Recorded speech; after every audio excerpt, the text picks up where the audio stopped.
Gedung Pasar Mardika Ambon kini mulai bebas sampah dan terlihat lebih bersih dari waktu-waktu sebelumnya.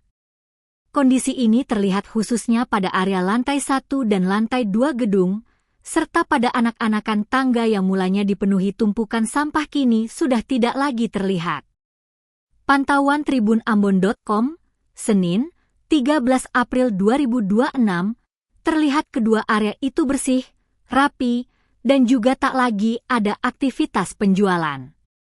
PLT UPTD Pengelola Kawasan Pusat Perdagangan Mardika, Hermawan, mengatakan upaya ini sebagai bentuk penataan ulang pasar. Dijelaskan, saat ini pengelola telah bekerja sama dengan Dinas Lingkungan Hidup dan Persampahan, DLHP, Kota Ambon untuk pengangkutan sampah.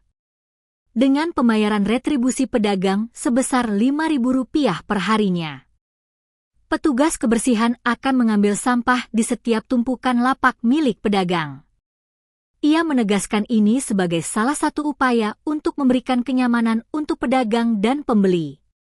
Sehingga, pedagang dapat masuk dan menempati los jualan di dalam gedung pasar. Ia berharap masyarakat baik pedagang maupun pengunjung dapat menjadi kebersihan di kawasan gedung pasar. Dirinya meminta kesadaran penuh masyarakat untuk menjaga kebersihan.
Iyalah, celana basah.